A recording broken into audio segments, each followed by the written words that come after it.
Hello दोस्तों, आप देख रहे हैं एक्सीलेंट स्टडी पॉइंट। आज हम लोग पढ़ेंगे फिजिक्स क्लास 10th का। ये हमारा पार्ट 2 रहेगा। पार्ट 1 आ चुका है, आप लोगों ने नहीं देखा है तो जाके पार्ट 1 पहले देखिए, तभी आपको समझ में आएगा। तो ये कुछ चीज़ें हमने पहले ही नोट डाउन कर दिया है बोर्ड पे। चलिए शुरू करते हैं। हमने कल पढ़ लिया था पारदर्शी, अपारदर्शी और पारभासी। तो इसके आगे हम लोग पढ़ेंगे प्रकाश का परावर्तन क्या है। तो जब प्रकाश की किरणें की सतह से टकराकर लौटती है ना, उस घटना को क्या कहते हैं? प्रकाश का परावर्तन। जैसे में आप लोग जब छोटे थे तो एक शीशे का छोटा सा टुकड़ा लेके किसी के शरीर पे ऐसे चमकाते थे, और क्या था? हमारा प्रकाश का परावर्तन था। ठीक है, तो प्रकाश की किरणों को सतह से टकरा कर वापस लौटने की प्रक्रिया को क्या कहा जाता है? प्रकाश का परावर्तन कहा जाता है। जैसे में आप देख रहे हैं एक प्रकाश की किरण आ रही है, ये हमारा दर्पण है। क्या है? दर्पण आ रही है और यहाँ से टकरा कर वापस लौट रही है। इसे क्या कहेंगे? प्रकाश का परावर्तन कहेंगे। क्या कहेंगे? प्रकाश का परावर्तन। देखिए, जो किरण आपतित होती है, मतलब आ रही है सतह पर टकराने के लिए, उसे बोलते हैं आपतित किरण। जिस बिंदु पर टकराती है उसको बोलते हैं आपतन बिंदु। आपतित किरण दर्पण के जिस बिंदु पर टकराती है उसको बोलते हैं हम लोग आपतन बिंदु। क्या बोला जाता है? आपतन बिंदु। और टकराने के बाद जो प्रकाश की किरण निकलती है उसे बोलते हैं परावर्तित किरण। ठीक है, और ये आपतन बिंदु पर एक लंब खींचा जाता है ना, तो इस लंब को नाम दिया जाता है अभिलंब। आपतित किरण और अभिलंब के बीच के कोण को आपतन कोण, और अभिलंब और परावर्तित किरण के बीच को कोण को परावर्तन कोण कहा जाता है। इसके डिफिनेशन लिख लेंगे हम लोग। क्या होता है? सबसे पहले हम लोग लिखेंगे आपतित किरण क्या होता है। Incident ray. आपतित किरण का डिफिनेशन होता है किसी सतह पर पड़ने वाली प्रकाश की किरण को, किसी सतह पर पड़ने वाली प्रकाश की किरण को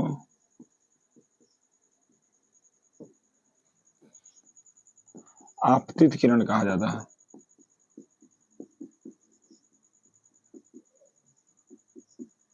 तो आप देख पा रहे हैं ये प्रकाश की किरण आके यहाँ पे पड़ रही है ना, तो इस किरण को क्या कहेंगे? आपतित किरण कहेंगे। आपतित किरण के बाद लिखेंगे हम लोग आपतन बिंदु किसे कहेंगे। तो आपतन बिंदु का डिफिनेशन हो जाएगा कि आपतित किरण दर्पण के जिस बिंदु पर टकराती है या सतह के जिस बिंदु पर टकराती है उसे क्या कहते हैं? आपतन बिंदु कहते हैं। तो लिखेंगे आपतित किरण सतह के जिस बिंदु पर टकराती है,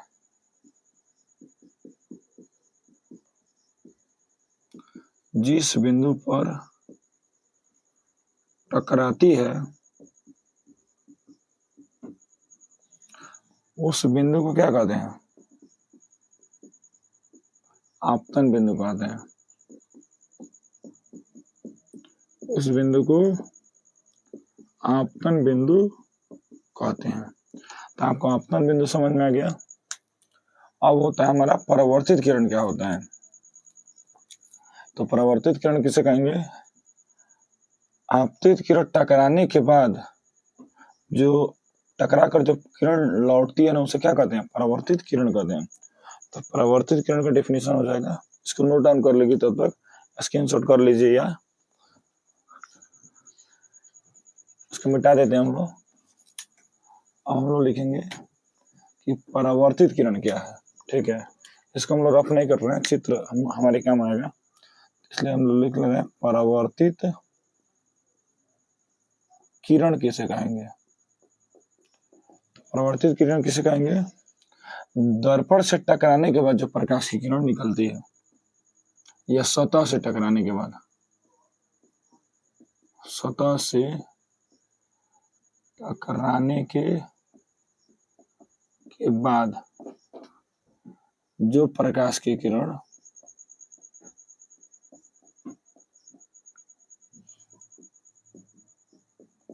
निकलती है उसे क्या कहते हैं? परावर्तित किरण कहते हैं। उसे परावर्तित किरण कहा जाता है। अब देख पा रहे हैं कि ये वाला क्या है? परावर्तित किरण है। परावर्तित किरण हो गया हमारा। अब हमें लिखना है अभिलंब कैसे कहते हैं। तो यहाँ हम हेडिंग डाल देना है अभिलंब। एक ही बार रफ कर लेंगे, इसको नोट डाउन करते चलेगा आप लोग। देखिए ये हमारा आपतन बिंदु, आपतन बिंदु पर खींचे गए लंब को क्या कहते हैं? अभिलंब कहते हैं। ये लंब होता है, लंब मतलब 90 डिग्री पे खींचा जाता है, ठीक है। तो आपतन बिंदु पर खींचे गए, काला से लिख देना, समझ में आएगा। आपतन बिंदु पर, इसको पूरा रफ ही करके तब लिख देना, ठीक है। इसको मिटा देना, इसको मैं रफ कर ले रहे हैं, इसको आप नोट कर लीजिएगा। अगर वीडियो पॉज करके इसके बाद नोट डाउन कर लीजिएगा आप लोग। ये हम लिखेंगे आप आपतन बिंदु,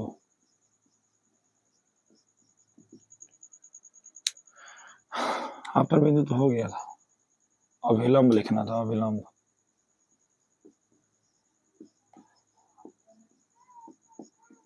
तो अभिलंब का डेफिनेशन होता है आपतन बिंदु पर,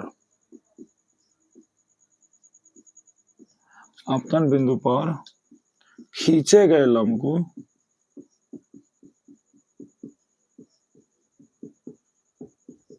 अभिलंब कहते हैं।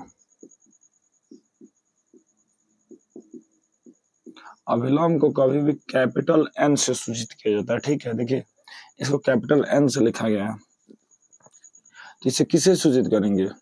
इसे कैपिटल एन से सूचित किया जाता है, ठीक है। आपको समझ में आ गया होगा क्या? आपतित किरण किसे कहेंगे? जो किरण सतह पर पड़ती है उसे क्या कहेंगे? आपतित किरण कहेंगे। आपतित किरण जिस बिंदु पर पड़ती है उसे आपतन बिंदु कहेंगे। आपतन बिंदु पर खींचे गए लंब को अभिलंब कहेंगे। दर्पण से टकराने के बाद जो किरण निकलती है उसे क्या कहेंगे? परावर्तित किरण कहेंगे। अब हमारा बच रहा है आपतन कोण। एक बार देखिए किसके किसके बीच बन रहा है?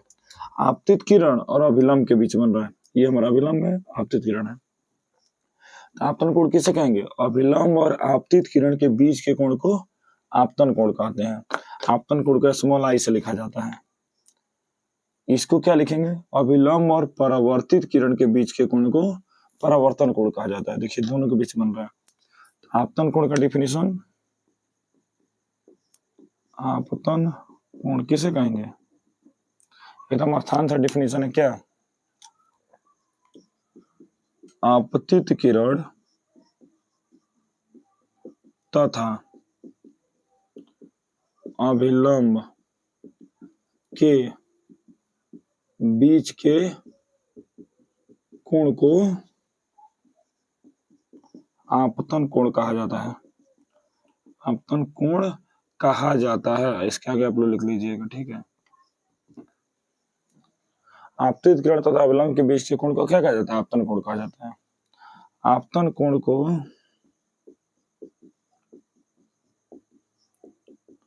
स्मॉल आई से सूचित किया जाता है।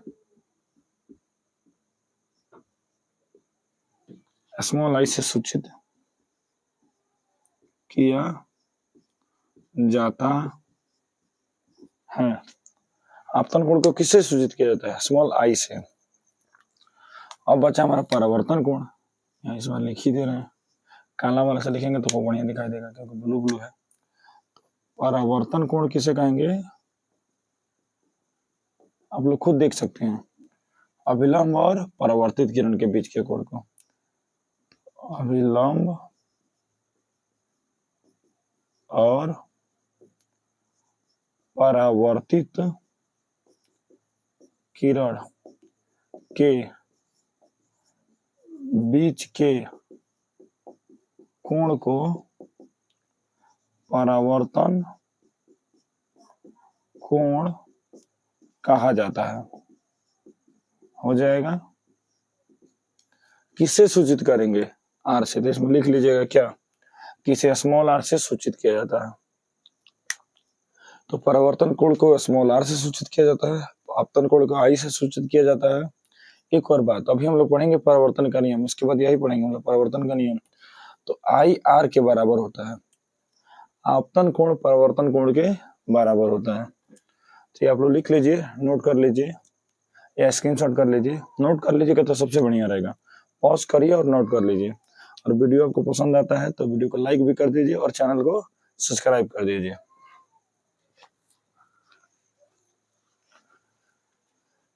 तो इसको हम रफ कर देते हैं।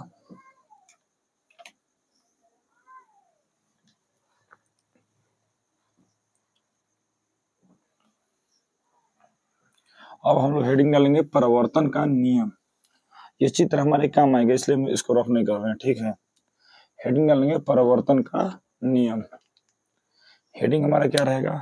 इस चित्र को दोबारा आपको बनाने की जरूरत नहीं है, एक बार बना लिए बहुत है। परावर्तन का नियम। देखिए परावर्तन का क्या नियम है। पहला नियम तो ये है कि आपतन कोण परावर्तन कोण के बराबर होगा। दूसरा नियम यह है कि आपतित किरण, परावर्तित किरण तथा अभिलंब तीनों एक ही समतल में स्थित होगा। समतल का मतलब देखिए, ये इसको समतल बोला जाएगा। ये बोर्ड हमारा क्या एक समतल है, ठीक है। तो जो आपतित किरण होती है, परावर्तित किरण होती है, अभिलंब, तीनों एक ही समतल में स्थित होते हैं। देखिए एक ही, ये मान के चलिए कांच है, ये ऐसे आपतित किरण ये आ रही है, ऐसे लौटेगी तो एक ही पर रहेगा कि नहीं रहेगा, एक ही तल पे रहेगा। तो परावर्तन के दो नियम होते हैं, ठीक है।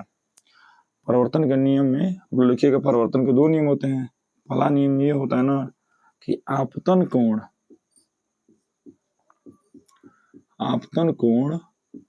परावर्तन कोण के बराबर होता है। परावर्तन कोण के बराबर होता है, ये पहला नियम है हमारा। इसको शॉर्टकट में क्या लिख सकते हैं कि आई बराबर होता है किसके? आर के। आपतन कोण परावर्तन कोण के बराबर होता है, पहला नियम है। दूसरा नियम क्या है कि आपतित किरण, परावर्तित किरण तथा अभिलंब तीनों एक ही समतल में होते हैं। तो लिखेंगे आपतित किरण, परावर्तित किरण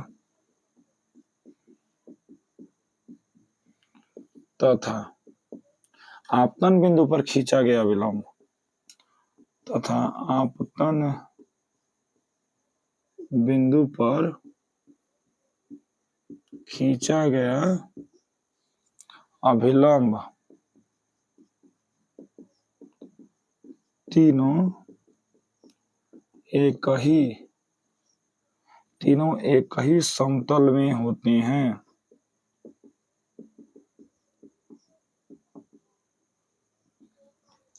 इसे देख के आप लोग क्या समझे कि आपतित किरण, परावर्तित किरण तथा अभिलंब तीनों क्या होते हैं? एक ही समतल में होते हैं और आई आर के बराबर होता है। जैसे में इसे सवाल पूछ दिया जाए कि यदि आपतन कोण का मान 40 डिग्री है तो परावर्तन कोण का मान कितना डिग्री होगा? 40 डिग्री होगा। अगर यदि कोई आपतित किरण अभिलंब के साथ 50 डिग्री का कोण बनाते हुए आपतित होगी तो कितने डिग्री का कोण बनाते हुए परावर्तित होगी? 85 का। मतलब जितने डिग्री पर आपतित होगी उतने डिग्री पर क्या होगी? परावर्तित होगी। तो ये रहा हमारा परावर्तन का नियम। इसको आप लोग लिख लीजिए या स्क्रीनशॉट मार लीजिए।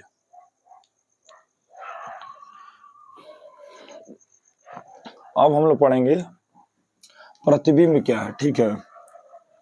तो हमें पढ़ना है प्रतिबिंब।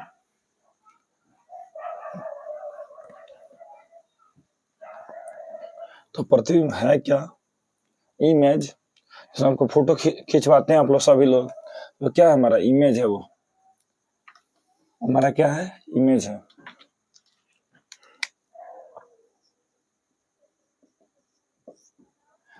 तो देखिए प्रतिबिंब पढ़ना में क्या है? प्रतिबिंब, इमेज।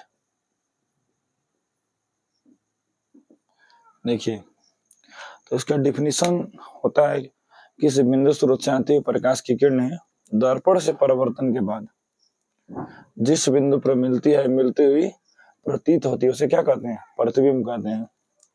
तो प्रतिबिंब का डिफिनीशन होता है किसी बिंदु स्रोत से, किसी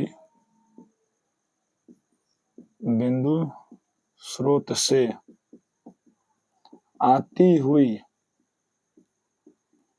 प्रकाश की किरणें, किसी बिंदु स्रोत से आती हुई प्रकाश की किरणें दर्पण से परावर्तन या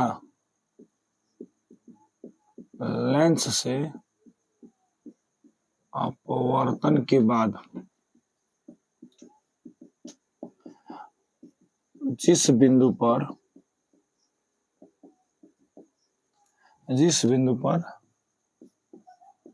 मिलती है या मिलती हुई प्रतीत होती है, उसे उस बिंदु स्रोत का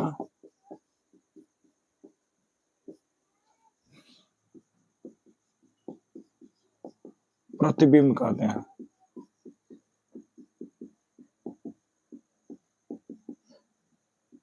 देखिए, कहने का मतलब क्या हुआ, मान के चलिए कि अभी आप लोग दर्पण के बारे में उतना नहीं जानते हैं, इसके आगे आप लोगों को बताया जाएगा कि दर्पण क्या होता है। ये हमारा अवतल दर्पण है, ठीक है। इसमें ये P होता है, ये F होता है और ये C होता है। P का मतलब पोल, ध्रुव, F का मतलब फोकस बिंदु, C का मतलब होता है वक्रता त्रिज्या। जब इसके सामने किसी वस्तु को रखा जाता है तो उसमें इमेज बनता है। इसमें आप दर्पण के जब सामने जाके खड़ा होते हैं तो आपका उसमें इमेज दिखाई पड़ता है कि नहीं देता है? पड़ता है। तो कैसे बनता है? मान चलिए कि किसी वस्तु को हम यहाँ रख देते हैं, ठीक है, तो इसका प्रतिबिंब कहीं ना कहीं मिलेगा हमको, ठीक है। तो सब आपको सिखाया जाएगा कैसे प्रतिबिंब बनता है। देखिए, इस वस्तु का प्रतिबिंब यहाँ बन रहा है, ठीक है।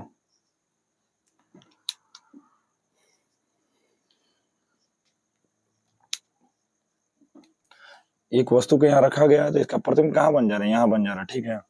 इसका डिफिनेशन क्या है? किसी बिंदु स्रोत से आती हुई प्रकाश की किरणें दर्पण से या लेंस से अपवर्तन के बाद जिस बिंदु पर मिलती हुई प्रतीत होती है, उस बिंदु स्रोत का क्या कहते हैं? प्रतिबिंब कहते हैं।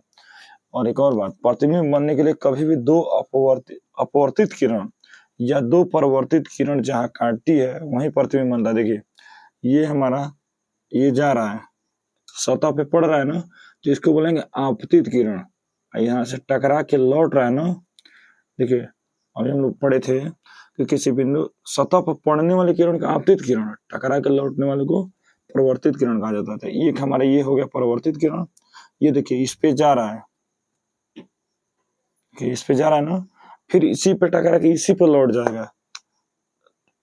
ये दर्पण का गुण होता है, दर्पण में सी से होकर जाने वाली प्रकाश की किरणें सी पर ही जाती है, टकरा के फिर उसी पे लौट जाती है। देखिए, एक बार जा रहा है तो आपतित किरण, टकरा के लौटेगा तो क्या? परावर्तित किरण। दो परावर्तित किरण एक दूसरे को कहाँ काट रही है? यहाँ काट रही है, तो यही हमारा प्रतिबिंब बन जाएगा। तो ये हमारा हो गया प्रतिबिंब। प्रतिबिंब दो प्रकार का होता है, एक वास्तविक प्रतिबिंब, एक काल्पनिक प्रतिबिंब। तो इसको रफ कर देते हैं, इसको उतार लीजिएगा आप लोग, ये स्क्रीनशॉट कर लीजिएगा।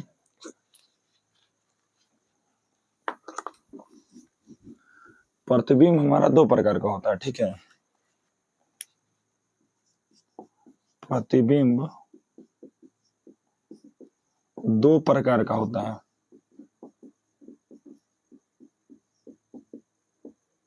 पहला का नाम है वास्तविक प्रतिबिंब,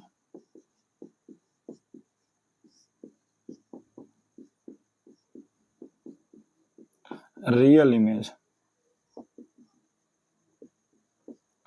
दूसरा का नाम है काल्पनिक प्रतिबिंब,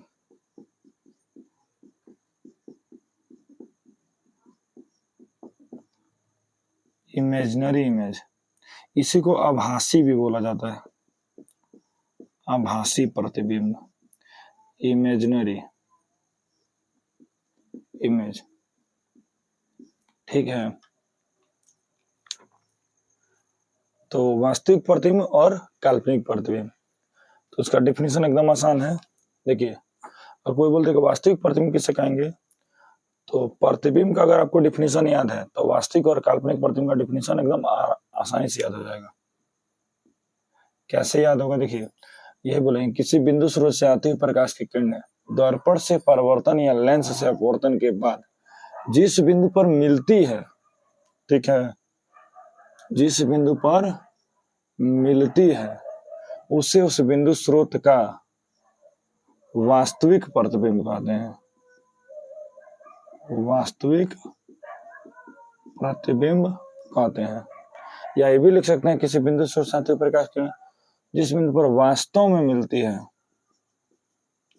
वास्तव में मिलती है उसे उस बिंदु स्रोत का वास्तविक प्रतिबिंब कहते हैं। तो सबसे पहले आप लोग लिखिएगा, प्रतिबिंब दो प्रकार का होता है, वास्तविक प्रतिबिंब और काल्पनिक प्रतिबिंब। वास्तविक प्रतिबिंब हेडिंग डाल के वास्तविक प्रतिबिंब हेडिंग डाल के ये वाला डिफिनेशन लिख लीजिएगा, आप पॉज करके लिख लीजिए। और उसके बाद को पूछे काल्पनिक प्रतिबिंब किसे कहेंगे, ठीक है, तो काल्पनिक प्रतिबिंब कहेंगे क्या, इसी को हम कर देना है, इससे टाइम ज्यादा नहीं लगेगा हमको। तो किसी बिंदु स्रोत से आती हुई प्रकाश की किरणें, सेम ऐसे लिखेंगे, बस यहाँ थोड़ा सा चेंज करेंगे, जिस बिंदु पर मिलती हुई प्रतीत होती है, बस मिलती हुई प्रतीत होती है, उसे उस बिंदु स्रोत का काल्पनिक या आभासी, काल्पनिक प्रतिबिंब कहते हैं।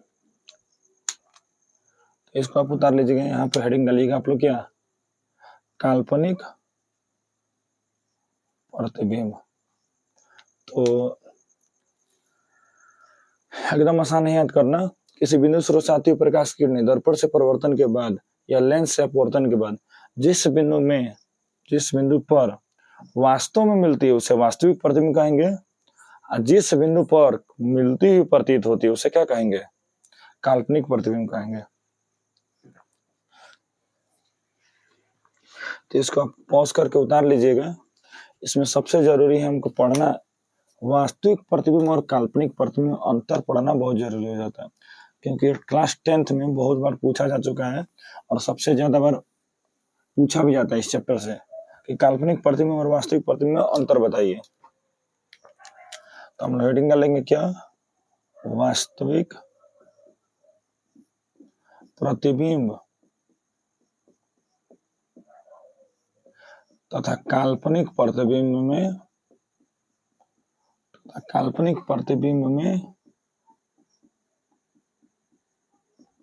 अंतर। तो कभी भी आपको बता दें, अंतर लिखने के लिए आप अपने कॉपी के नोटबुक के बीच में से लाइन खींचिएगा, ठीक है। एक तरफ लिखिएगा वास्तविक प्रतिबिंब, कभी भी अंतर ऐसे ही लिखा जाता है, वास्तविक प्रतिबिंब। एक तरफ लिखिएगा आप क्या, काल्पनिक प्रतिबिंब।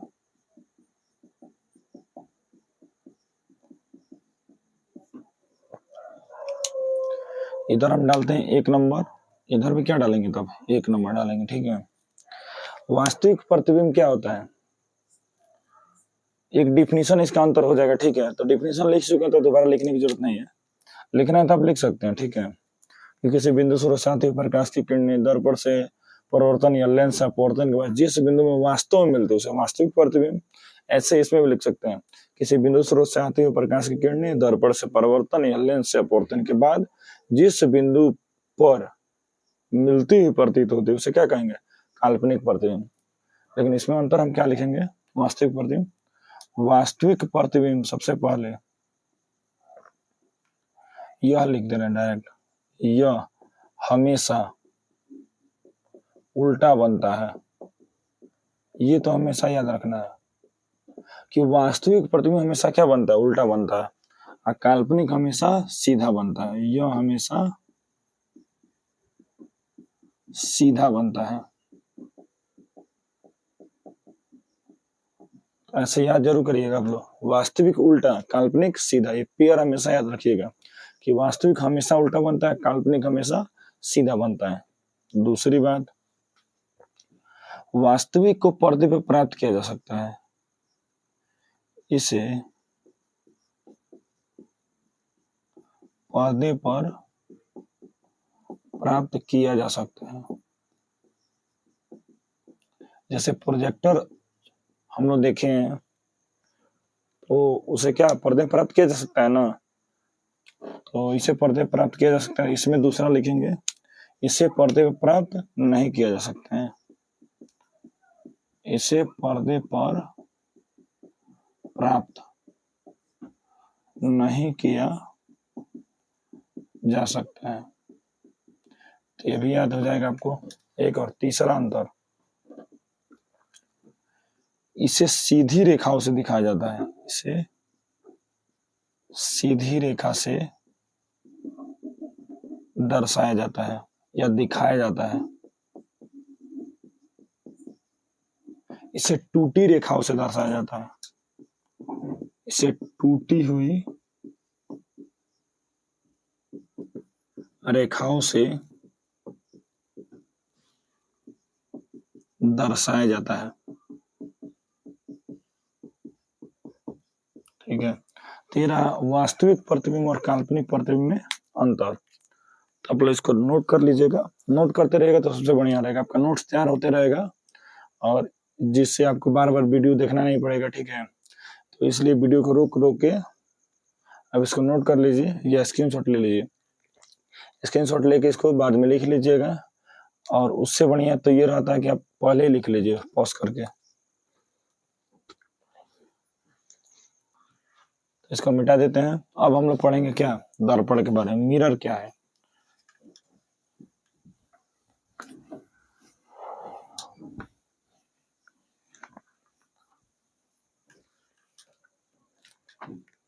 अब हम लोग पढ़ेंगे दर्पण, मिरर।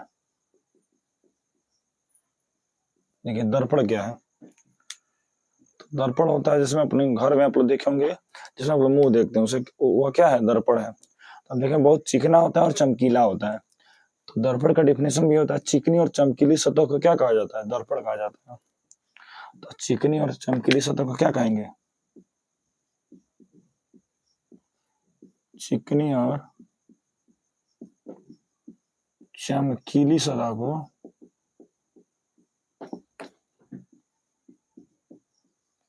दर्पण कहा जाता है। चिकनी और चमकीली सतह को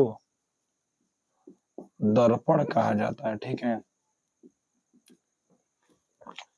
चिकनी और चमकीली सतह को क्या कहा जाता है, दर्पण कहा जाता है। जैसे अगर दर्पण कभी बनाया जाता है ना, तो ऐसे बनाया जाता है। देखिए ये हमारा दर्पण नहीं है, कभी भी दर्पण देखिएगा ना तो पीछे से रंगा होता है। ठीक है, रजजित किया जाता है, रंगने को रजजित, चांदी से सबसे पहले उसको रंगा जाता है, उसके बाद पीछे पेंट लगा दिया जाता है जिससे वो कोई रगड़ के खराब ना हो जाए। इसको हम लोग रजजित कर देते हैं, ये इसको रंग दिया। ठीक है, तो ये हमारा क्या बन गया, ये हमारा बन गया दर्पण। ठीक है, तो दर्पण दो प्रकार का होता है, दर्पण दो प्रकार का होता है। पहला का नाम है समतल दर्पण, दूसरा का नाम है गोलीय दर्पण। ठीक है, प्लेन मिरर,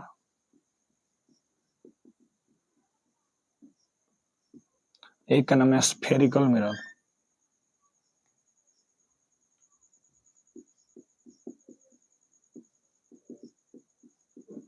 देखिए समतल दर्पण किसे कहेंगे, जिसका परावर्तक सतह समतल हो। परावर्तक सतह क्या होता है, देखिए जिस तरफ से आप अपना मुंह देखते हैं ना, वो क्या है, परावर्तक सतह। तो इधर से मुंह देखते हैं कि इधर से देखते हैं, रंगा है ये, तो रंगने वाले साइड से तो मुंह देखते नहीं है, ऊपर वाले से देखते हैं, तो ये हमारा क्या है, परावर्तक सतह है। परावर्तक सतह। तो जिसका परावर्तक सतह एकदम समतल होगा, बराबर होगा, उसे कहेंगे क्या? समतल दर्पण। और जिसका परावर्तक सतह गोलीय होगा उसे क्या कहेंगे? गोलीय दर्पण। जैसे में तो सबसे पहले इसको नोट कर लीजिए आप लोग, और वीडियो ज्यादा लंबा ना हो जाए इसलिए इसको हम लोग करेंगे अब नेक्स्ट पार्ट में। समतल दर्पण और गोलीय दर्पण नेक्स्ट पार्ट में पढ़ा जाएगा और इसके आगे पढ़ा जाएगा, ठीक है। तो अगर वीडियो आपको पसंद आता है तो वीडियो को लाइक कर दीजिए और चैनल को सब्सक्राइब कर दीजिए और अपने दोस्तों के पास भी शेयर कर दीजिए। धन्यवाद।